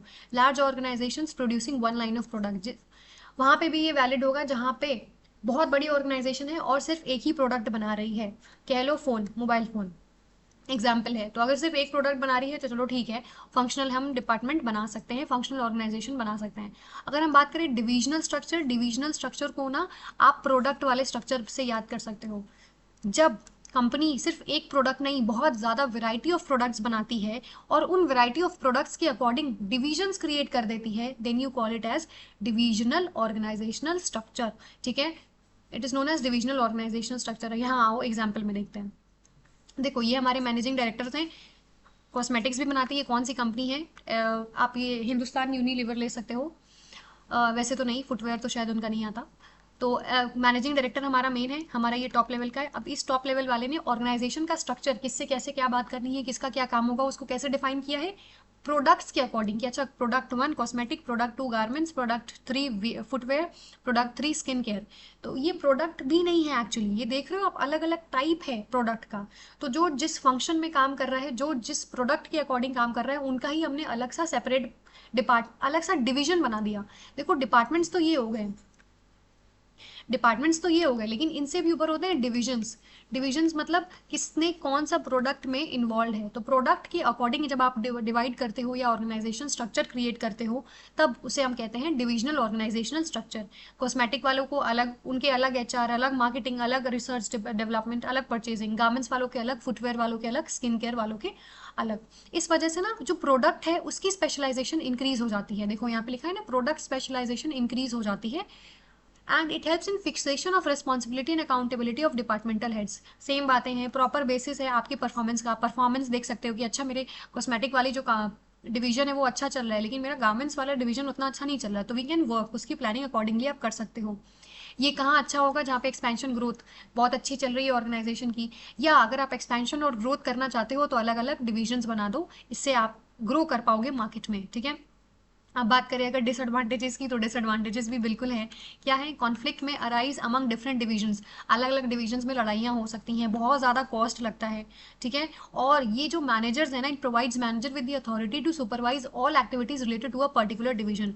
अब जो मैनेजर है ना, वो सिर्फ अपने डिवीजन को ही देखेगा, कॉन्फ्लिक्ट्स अराइज होंगी। देखो डिपार्टमेंट के लेवल पे छोटा था, डिपार्टमेंट्स में लड़ाइयाँ हो रही थी, डिपार्टमेंट्स के ऊपर आ गए डिविजन्स, तो डिविजन्स तो और लेवल पे कॉन्फ्लिक्ट्स अराइज हो सकती हैं कि नहीं कॉस्मेटिक वाले को मेरा जो टॉप मैनेजर है वो ज़्यादा प्रमोट करते हैं, हमें इग्नोर करते हैं। तो ये सारी प्रॉब्लम्स आ सकती हैं, डिसएडवांटेजेस हैं किसकी, डिविजनल स्ट्रक्चर की। अगर हम बात करें सूटेबल, ये कहाँ सूटेबल होगा, तो सूटेबल ये कौन से होगा, ऑर्गेनाइजेशन में जहाँ पे मल्टीपल प्रोडक्ट्स आप बना रहे हो। कोई एक प्रोडक्ट बना रहे हो फंक्शनल चलेगा, लेकिन खूब सारे प्रोडक्ट बना रहे हो तो आपको डिविजन्स बनाने पड़ेंगे। या वो कंपनीज जो बहुत अच्छी लेवल पे ग्रो कर रही हैं, जिनके खूब लाइन ऑफ प्रोडक्ट्स इंक्रीज हो रहे हैं, इनको ये अडॉप्ट कर सकते हैं। ठीक है, तो ये फंक्शनल का कंपैरेटिव चार्ट है जो आप पढ़ सकते हो। वैसे बहुत टाइप के ऑर्गेनाइजेशंस और होते हैं, एक होता है लाइन ऑर्गेनाइजेशन। लाइन ऑर्गेनाइजेशन सबसे ओल्डेस्ट ऑर्गेनाइजेशन है, इसको आप मिलिट्री ऑर्गेनाइजेशन भी कहते हो, ये एक्स्ट्रा चीज़ है, मिलिट्री ऑर्गेनाइजेशन भी कहते हो। क्यों, क्योंकि ये जो लाइन ऑर्गेनाइजेशन है ये मिलिट्री ऑर्गेनाइजेशन के जो मिलिट्री ऑर्गेनाइजेशंस थे वहीं से आया है। बेसिकली यहाँ पे यही है कि एक लाइन बना दी है, किसको किससे बात करनी है, फॉर्मल कम्युनिकेशन की, फॉर्मल अथॉरिटी रिलेशनशिप की एक लाइन बना दी है। ये ऐसे ही आपका ऑर्गेनाइजेशन स्ट्रक्चर होगा। अच्छा यहाँ पे बॉस, यहाँ पे जूनियर, फिर उसका जूनियर, फिर उसका जूनियर, तो ये एक लाइन क्रिएट हो गई, इसको हम लाइन ऑर्गेनाइजेशन कहते हैं। फिर एक और है आपका line and staff organization structure, ये भी एक ऑर्गेनाइजेशन स्ट्रक्चर है। यहाँ पे सिर्फ इतना डिफरेंस है कि इसके साथ ना, इसके साथ आप बैठा लेते हो एक स्टाफ को, इसके साथ आप बैठा लेते हो स्टाफ को, और ये आपको डिसीजन मेकिंग में हेल्प करता है कि अच्छा जो भी काम है चलो तो मुझे हेल्प कर दो। ये काइंड ऑफ इसका पर्सनल असिस्टेंस है, ये उसको हेल्प करेगा कि ऐसे ऐसे डिसीजन लो, सजेशंस देगा, एडवाइसेस देगा, लेकिन डिसीजन लेना नहीं लेना ये किसका काम है, ये इनका ही काम है। ये अपने अकॉर्डिंग ही डिसीजन लेंगे, ये सिर्फ इनकी हेल्प करता है, उसके बाद ये वैसी ही लाइन फॉलो होती है। क्लियर, और भी बहुत टाइप के हैं, मैट्रिक ऑर्गेनाइजेशन होते हैं। एंड एक फ्री रियन जो बहुत फेमस आजकल चला है, free rayon. Free rayon, free rayon मतलब ऐसी ऑर्गेनाइजेशन जहाँ पे कोई भी बाउंड्री नहीं है, कोई किसी से भी बात करे, कोई कैसा भी काम करे, सब चलेगा, नो प्रॉब्लम एट ऑल। तो इस टाइप के ऑर्गेनाइजेशन को आप क्या कहते हो, फ्री रियन, यानी फ्री है हर चीज़, बाउंड्री लेस ऑर्गेनाइजेशन भी कहते हो, कोई बाउंड्री नहीं है कम्युनिकेशन की, बाउंड्री लेस ऑर्गेनाइजेशन। ठीक है, ये कुछ बेसिक अलग एग्जांपल्स हैं। फिर हम बात करें फॉर्मल ऑर्गेनाइजेशन क्या होता है। फॉर्मल ऑर्गेनाइजेशन एक ऐसा ऑर्गेनाइजेशन स्ट्रक्चर है जहाँ पे वही सारी चीज़ें फॉर्मल होती हैं, जो भी आपको गोल्स अचीव करना है, जो भी आप डिसीजन मेकिंग लोगे वो फॉर्मल बाउंड्रीज के अंदर ही लोगे। Authority relationship, authority and responsibility का जो रिलेशनशिप है उसी को मैनेज करते हुए चलोगे। ऐसा नहीं है कि अगर ए को बी से बात करनी है, बी को आर सी से बात करनी है, सी को आर से बात करनी है, तो आर ए से बात करेगा। नो, एक फॉर्मल चेन है, उसको आप फॉलो करिए, सिर्फ काम की बात करिए, काम करिए एंड घर जाइए। ये होता है फॉर्मल ऑर्गेनाइजेशन, ठीक है। इनके फीचर्स क्या है, देखो यहाँ पे सारी चीज़ें बहुत क्लियरली डिफाइन होती हैं, किसको किससे बात करनी है, किससे जिम्मेदारी लेनी है, किसको क्या अथॉरिटी मिलनी चाहिए, किसकी क्या जिम्मेदारी है, एवरीथिंग। ये सारी चीज़ें क्यों होती हैं, ये क्यों बनाई जाती हैं, क्योंकि आपको ऑर्गेनाइजेशन के गोल्स को अचीव करना है। यहाँ पे कोई इम्पर्सनल बातें नहीं करते हो आप, सिर्फ फॉर्मल काम की बात करो, घर जाओ। इम्पर्सनल सेटिस्फैक्शन, इम्पर्सनल जो कंसिडरेशन है इमोशनल एस्पेक्ट वाले, वो यहाँ पे बिल्कुल नहीं होते हैं। और इसको डिज़ाइन कौन करता है, आपका ऑब्वियसली टॉप मैनेजमेंट डिज़ाइन करता है, ठीक है। इसका मोटिव क्या है, ऑर्गेनाइजेशन के गोल्स को अचीव करना। अगर हम बात करें इसके फीचर्स की, तो इससे क्या है, आप अपनी जिम्मेदारी को फिक्स कर पाते हो, किससे क्या रिलेशंस रखने हैं, वो चीज़ फिक्स होती है, जिस वजह से डुप्लीकेशन ऑफ वर्क नहीं होती, क्योंकि आपने फॉर्मली डिसाइड कर लिया है किसको क्या काम करना है, किसको नहीं काम करना है, तो डुप्लीकेशन ऑफ वर्क की प्रॉब्लम नहीं आती है। यूनिटी ऑफ कमांड भी मेंटेन होता है। यूनिटी ऑफ कमांड क्या है, एक बॉस एक ही से ऑर्डर लेने हैं, तो वो भी आप अच्छे से मेंटेन कर पाते हो, क्योंकि सारी चीज़ें फॉर्मल बाउंड्री के अंदर होती हैं। इस वजह से आपकी अकम्पलिशमेंट जो है गोल्स की अच्छी हो पाती है। प्रोवाइड स्टेबिलिटी, किसको किससे क्या बात करनी है, किससे क्या ऑर्डर लेने हैं, ये चीज़ अगर फॉर्मली डिसाइडेड होती है तो ऑर्गेनाइजेशन स्टेबल रहता है। ऐसा नहीं है कि उथल पुथल हमेशा रहती है, everything is very stable and constant. Disadvantage की बात करें तो देखो डिसएडवांटेजेस भी हैं, क्यों, क्योंकि इससे हो सकता है प्रोसीड्यूरल डीले हो। अब यहाँ देखो, ए से अगर आपको बात करनी है, ए से बात करनी है, ए को आर से या आर को ए से बात करनी है, तो ऐसे जाएंगे, ऐसे जाएंगे, इनसे बात करेंगे, ये अपना दिमाग लगाने के बाद then he will give you some suggestions, उसके बाद फिर से वापस यहाँ आएंगे, फिर आर के पास इन्फॉर्मेशन मिलेगी। तो ये क्या है, बहुत ज़्यादा टाइम टेकिंग है, बहुत ज़्यादा स्ट्रिक्ट है, खड़ूस टाइप का है, इससे प्रोसीडरल डिलेज आते हैं, ठीक है। रिजिड होता है, बहुत ज़्यादा रिजिड होता है, जो चीज़ बोल दिया वही करो, क्रिएटिविटी अभी नहीं, घर ले जाओ, ये सब सारी चीज़ें जितना बोला है उतना करो and then go back to home, ठीक है। मोर एम्फेसिस यहाँ पे किस पे दिया जाता है, स्ट्रक्चर पे and work then on human relations. यहाँ पे पर्सनल चीज़ों की बात ही नहीं करते, तो हम काम पे ध्यान देते हैं, वर्क पे ध्यान देते हैं, रिलेशनशिप घर जाके बनाना। इसका जस्ट अपोजिट होता है आपका इनफॉर्मल ऑर्गेनाइजेशन। ये कैसा ऑर्गेनाइजेशन है, जो इंटरेक्शन की वजह से होता है, एक नेटवर्क ऑफ सोशल रिलेशनशिप है। जब हम अब दोस्ती दोस्ती एंड ऑल दैट थिंग जब ऑर्गेनाइजेशन में हो जाती है, जिससे आप थोड़ा अफिलिएटेड फील करते हो। ऑर्गेनाइजेशन में कुछ लोग होते हैं जो आपके फ्रेंड्स बन जाते हैं, उनके साथ खाना पीना, कैंटीन में, घर साथ में जाना, उसके बाद भी पार्टी करना, ये जो इनफॉर्मल रिलेशन है, जहाँ पे आप काम के अलावा भी अलग चीज़ों के बारे में भी बात करते हो, इंजॉय करते हो, या यू हैव डिफरेंट कम्युनिकेशन, एक सोशल रिलेशनशिप मेंटेन हो जाता है, उसको आप इनफॉर्मल ऑर्गेनाइजेशन कहते हो। इन लगा हुआ है नाम के आगे, दैट मीन्स फॉर्मल नहीं है, ठीक है। ये किस लिए होता है, साइकोलॉजिकल सेटिस्फैक्शन ऑफ एम्प्लॉइज। आप ही सोचो, कोई ऑर्गेनाइजेशन है, you have to just do the work, go back home, no more discussions. क्या इस ऑर्गेनाइजेशन में आप काम करना पसंद करोगे, नहीं। एंड ऑटोमेटिकली जहाँ पे सोशल बर्ड्स होते हैं, हम जैसे लोग होते हैं, वहाँ पे सोशल रिलेशनशिप की ज़रूरत होती है, बातचीत करने की आदत है हमारी, एंड करना भी चाहिए। क्यों, क्योंकि आप मेंटली रिलीफ फील करते हो, काम काम काम, 5 मिनट किसी से बात कर लिया, एक रिलेशनशिप मेंटेन्ड है, हाय हेलो सबसे होती रहती है, तो आपको अच्छा फील होता है, ठीक है। इंप्लॉयज विद सिमिलर इंटरेस्ट, अब जैसे किसी ने बात करना स्टार्ट की, अच्छा तुम्हें शाहरुख खान पसंद है, मुझे भी बहुत पसंद है, फिर ऑर्गेनाइजेशन में जो इनफॉर्मल सा एक बैकग्राउंड क्रिएट हो जाता है, इसको आप क्या कहते हो, इनफॉर्मल ऑर्गेनाइजेशन होता है। क्या यहाँ पे strict chain of command follow होती है, नहीं। अगर ए को बात करना है, यहाँ पे आर लिया था ना, तो ए को ना, ए को शाहरुख खान बहुत पसंद है, तो ये रैंडमली जा रहा था, इसने आर को देखा, अच्छा हाँ तुम्हें भी शाहरुख खान पसंद है ना, that's cool, really Shahrukh Khan की तो मूवी भी आ रही है, वी लव हिम, ठीक है। तो ये जो बातें हैं उसको इनफॉर्मल ऑर्गेनाइजेशन कहते हो। इसके फीचर्स क्या हैं, ये पर्सनल इंटरेक्शन की वजह से होते हैं, ऐसे ही हवा में नहीं, या टॉप मैनेजमेंट में नहीं बनाए गए हैं, आपने बस, या कह लो हवा में ही बातें होती है ना, ऐसे बात स्टार्ट होगी, ओके वी आर फ्रेंड्स, तो बन गया इनफॉर्मल ऑर्गेनाइजेशन। यहाँ पे standard of behaviour group norms की वजह से होता है। जो लोग, जिन लोगों ने ग्रुप बना ली, वो अपने अकॉर्डिंग स्टैंडर्ड्स बना लेते हैं कि अच्छा मुझे वैसे लोग पसंद है जो बहुत काइंड हार्टेड है, जो काइंड हार्टेड नहीं है वो मत आना बात करने। तो ये जो ग्रुप नॉर्म्स है वो अपने अकॉर्डिंग होते हैं, टॉप मैनेजमेंट में नहीं बनाए हैं। इनका कोई भी चैनल ऑफ कम्युनिकेशन फिक्स्ड नहीं है, ये स्पॉन्टेनियसली बनता है, ये क्रिएट नहीं किया जाता टॉप मैनेजमेंट के द्वारा, ठीक है। इसको स्पॉन्टेनियसली आप क्रिएट कर देते हो कि okay you guys love it, I also love it, चलो बन गए दोस्त, तो ये स्पॉन्टेनियस था, ठीक है। ये complex network of social relationship है, इनफॉर्मल है लेकिन कॉम्प्लेक्स है। क्यों, क्योंकि यहाँ पे आप काम से रिलेटेड बातें नहीं करते हो, इधर उधर की बातें करते हो। जहाँ इधर उधर की बातें आई, वहाँ पे रिलेशनशिप्स थोड़े कॉम्प्लेक्स हो जाते हैं, ठीक है। यहाँ पे टॉप मैनेजमेंट ने नहीं बोला कि आपको फॉर्मल बातें करनी है, तो इनफॉर्मल बातें करोगे तो कॉम्प्लेक्स रिलेशंस भी डेफिनेटली फिर हम बात करें एडवांटेजेस की, तो इससे इन्फॉर्मेशन बड़ी तेज से फैलती है ना। ए ने आर से तुरंत बात कर ली, ऐसे कोई काम की बात करनी थी तो आर को सी से, सी को बी से, सी को ए से, तो ये बहुत टाइम टेकिंग था। लेकिन इनफॉर्मल बातें बहुत जल्दी स्प्रेड हो जाती हैं, ठीक है। इससे लेकिन जॉब सेटिस्फैक्शन इंक्रीज होती है। वैसे इसको पॉजिटिव सेंस में भी देख सकते हो कि कोई भी इन्फॉर्मेशन है वो जल्दी से कम्युनिकेट हो पाती है।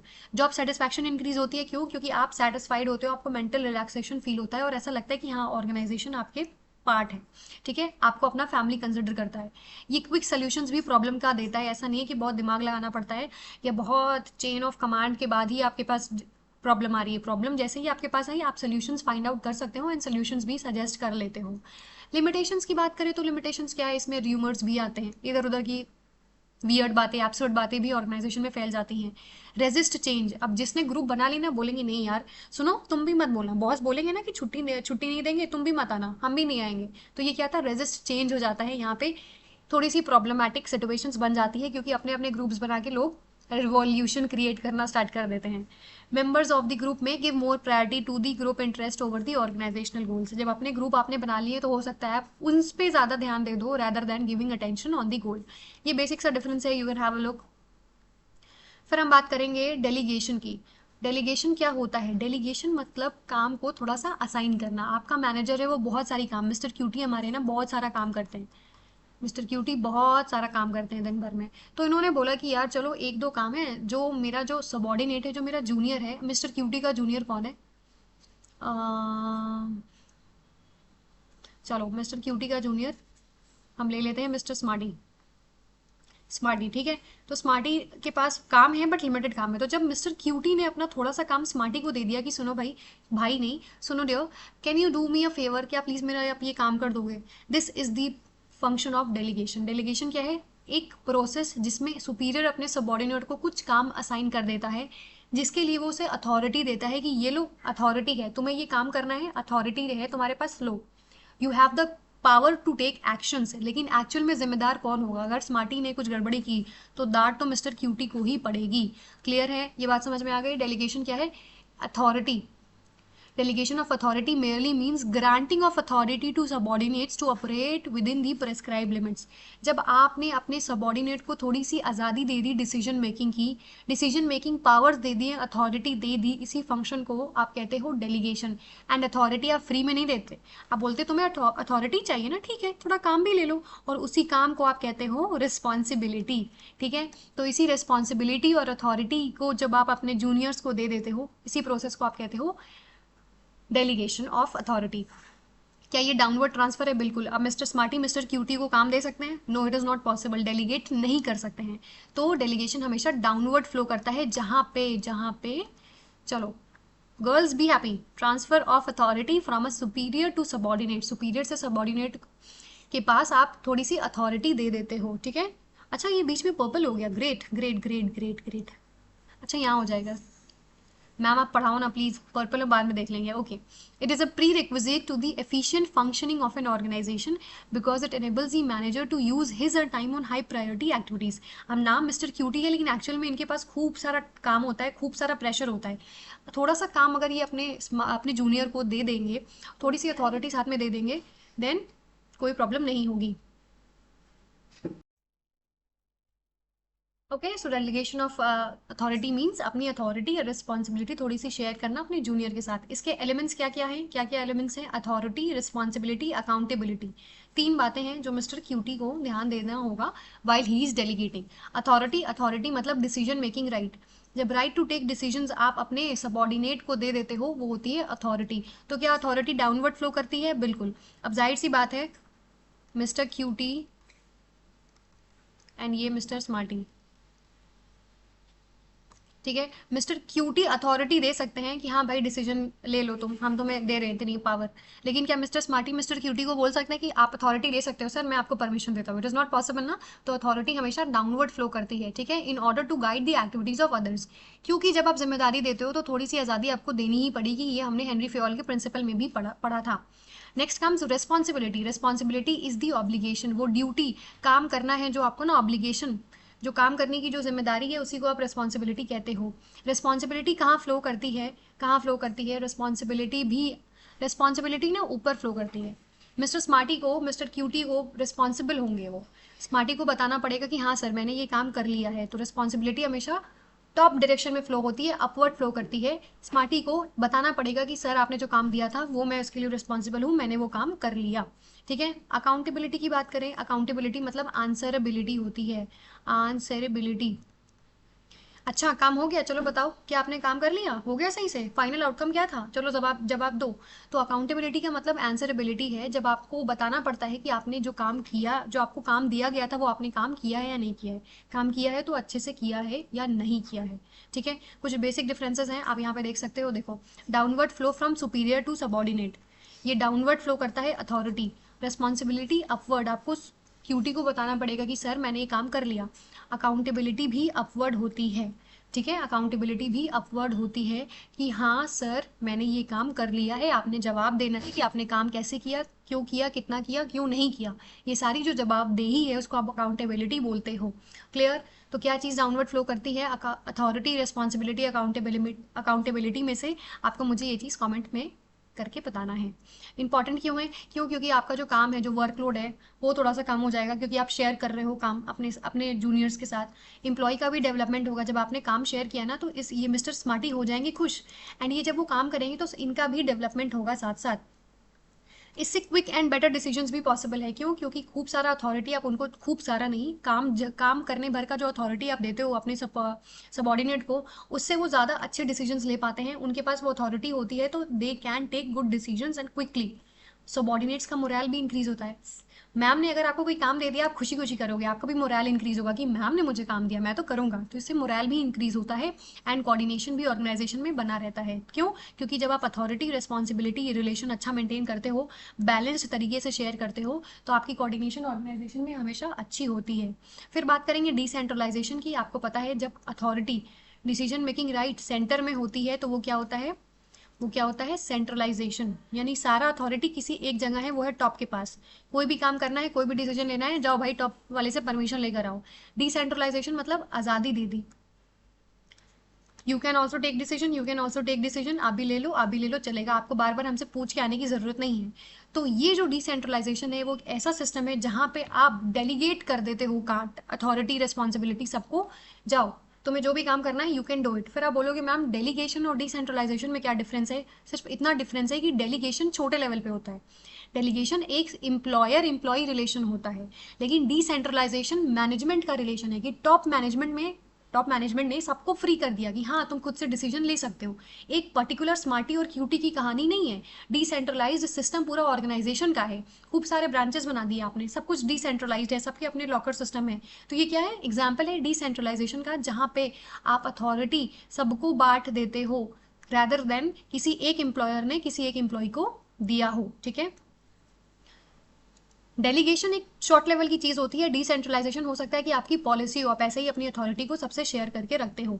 तो डिसेंट्रलाइजेशन क्या है, डेलीगेशन ऑफ अथॉरिटी, यानी यहाँ पे ये देखो, अगर मैं बनाऊं, ये डिसेंट्रलाइजेशन है। ठीक है, ये डिसेंट्रलाइजेशन लिखा हुआ है जो हमारे सर्कल से बाहर जा चुका है।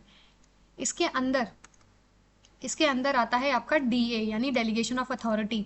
तो डेलीगेशन ऑफ अथॉरिटी पार्ट है डिसेंट्रलाइजेशन का एंड डिफरेंट है, या ये चीज़ आप इससे कंसिडर कर सकते हो कि ये वाइडर है, ये वाइडर टर्म है, और ये थोड़ा शॉर्टर है। क्यों, क्योंकि ये एक पर्टिकुलर एम्प्लॉयर एम्प्लॉय का किसी के पास बहुत ज़्यादा था, उसने शेयर कर दिया, लेकिन डिसेंट्रलाइजेशन बेसिकली पूरी पॉलिसी है जो सारे level, throughout the levels of the organisation में चलती है। ठीक है। ये इंपावर करती है लोअर लेवल को भी कि हाँ तुम डिसीजंस ले सकते हो। इसका फेमस एग्जाम्पल है WPM, इसको कहते हैं वर्कर्स पार्टिसिपेशन इन मैनेजमेंट। जब आप वर्कर्स को भी कहते हो कि हाँ आप भी पार्टिसिपेट कर सकते हो डिसीजन मेकिंग में, तो ये कैसा सिस्टम है, एक डिसेंट्रलाइज्ड सिस्टम है। लेकिन जब एम्प्लॉयर ने बहुत ज़्यादा प्रेशर की वजह से अपने एक एम्प्लॉय को दे दिया कि हाँ लो, ये लो अथॉरिटी, कर लो काम, फिर मुझे आके बता देना, तो ये क्या होता है, डिसेंट्रलाइजेशन होता, डेलीगेशन ऑफ अथॉरिटी होता है। क्लियर। सबॉर्डिनेट्स में इनिशिएटिव बढ़ता है, पूरे ऑर्गेनाइजेशन में आपने डिसीजन मेकिंग राइट दे दी तो सब काम करना चाहते हैं, इनिशिएटिव लेना चाहते हैं, टैलेंट बढ़ता है फ्यूचर के लिए। यहाँ पे ना आप स्कैन कर पाते हो कि अच्छा इसने बड़ा अच्छा डिसाइड किया है, इसने डिसीजन काफ़ी अच्छा लिया, तो फ्यूचर के लिए आप अपने मैनेजर्स को भी हंट कर पाते हो, पहचान पाते हो। डिसीजन मेकिंग भी क्विक है, बार बार आपको टॉप से पूछने की जरूरत नहीं है। टॉप मैनेजमेंट भी थोड़े चैन से बैठ सकते हैं कि हाँ भाई चलो ये लोग अपना काम कर रहे हैं, हम थोड़े और स्ट्रैटेजिक डिसीजंस लेंगे, इंपॉर्टेंट वाले। ठीक है। ग्रोथ भी होती है। जब आप चीज़ों को थोड़ा फ्री रखते हो तो टॉप मैनेजमेंट अच्छे चीज़ों पे ध्यान दे पाता है, मेन चीज़ों पे फोकस कर पाता है, जिस वजह से इकोनॉमी में ग्रो करती, इकोनॉमी नहीं ऑर्गेनाइजेशन ग्रो करती है उनकी, ठीक है। कंट्रोल भी अच्छा होता है। कंट्रोल अच्छा क्यों होता है? क्योंकि आप हर लेवल का स्कैन कर पाओगे कि अच्छा मैंने सबको अथॉरिटी दी थी, टॉप लेवल वालों ने सबको अथॉरिटी दी थी, बॉटम लेवल वाले तो काफ़ी अच्छा कर रहे हैं, मिडिल वाले थोड़ा अच्छा नहीं कर रहे हैं। दैट मीन्स आप चीज़ों को अच्छे से देख पा रहे हो, चेक कर पा रहे हो कि किसने अच्छा काम किया है, नहीं किया है, बिकॉज आपने आज़ादी तो सबको दी है। तो अब तो हम देख सकते हैं किसने आज़ादी का सही तरीके से यूज़ किया है एंड नहीं किया है। डेलीगेशन की बात करें, ये कंपलसरी एक्ट है और ये क्या है, एक ऑप्शनल पॉलिसी है जो चाहे तो गवर्नमेंट क्यों आ रहे हैं, ऑर्गेनाइजेशन ले सकती है। गवर्नमेंट इसलिए आ रहा है क्योंकि हमारा जो गवर्नमेंट है वो डिसेंट्रलाइज सिस्टम पे काम करता है, ठीक है। इसमें फ्रीडम कम है, ये यहाँ पे कंट्रोल कम होता है, मतलब यहाँ पे मोर फ्रीडम है, क्योंकि आपकी ऑर्गेनाइजेशन की पॉलिसी है कि आप सबको आज़ादी दोगे। लेकिन ये तो थोड़ा सा स्ट्रिक्ट हो गया ना, क्योंकि एम्प्लॉयर ने आपको जितनी आज़ादी दी होगी उतनी ही आज़ादी आपको मिलेगी। ओके, सो है, बाकी सारी चीज़ें आप खुद से रिवाइज कर सकते हो। वैसे कुछ ऐसा बचा नहीं है, अगर आप चाहो तो ये भी देख सकते हो। ये नैरो है, ये नैरो पर्सपेक्टिव है, इसका ब्रॉड होगा क्यों, क्योंकि ऑर्गेनाइजेशन एट अ होल पे हो रहा है, ये पर्टिकुलर एम्प्लॉयर एम्प्लॉय का रिलेशन है। ये नैरो कंसेप्ट है, ये वाइडर कंसेप्ट है। क्लियर? इसका पर्पस भी नैरो है, छोटे से काम के लिए डेलीगेट करते हो, इसका जो पर्पस है वो ज़्यादा होता है। क्यों? क्योंकि आप ऑर्गेनाइजेशन की ग्रोथ चाहते हो और ऑटोनॉमी दे के ऑर्गेनाइजेशन को बड़े लेवल पे ले जाना चाहते हो, ठीक है। So here we come to an end of the session. हमने चैप्टर 5 नंबर 5 भी रिवाइज कर लिया, रिविजन डन। आई होप आपको ये मैराथन सेशंस बहुत पसंद आ रहे होंगे, इक्वली आपके नेटफ्लिक्स और प्राइम वीडियो जैसे जो वेब सीरीज़ हैं उतने ही, हाँ वैसे उतने तो नहीं आएंगे बट हाँ CUET तक तो अभी आने चाहिए। ओके, सो इसको जूम आउट कर देते हैं। हाँ, तो यहाँ पे होता है हमारा सेशन एंड। हमने सक्सेसफुली कंप्लीट कर लिया चैप्टर नंबर 4 एंड 5, तो एपिसोड नंबर 2 हमारा हो गया है कंप्लीट। इसके बाद के एपिसोड्स में आगे के चैप्टर्स हम ऐसे ही रिवाइज करते हुए चलेंगे। प्लीज़ सेशन को लाइक शेयर सब्सक्राइब ज़रूर करिए, क्योंकि लास्ट मोमेंट जो आपकी प्रॉब्लम थी उसका सोल्यूशन हमारे पास है और सोल्यूशन सब तक पहुंचना चाहिए। ओके, एंड जो चीज़ें मैंने आपको कमेंट करने के लिए बोली है आप कमेंट कर दोगे। बाकी आप टेलीग्राम चैनल भी ज्वाइन कर लो। Telegram channel is the my way commerce, जल्दी से इसे ज्वाइन कर लो, बिकॉज सून हम इसका चैनल नेम चेंज करने वाले हैं। ओके, सो मिलेंगे फिर नेक्स्ट वीडियो में। Till then bye bye, have a great day and take care.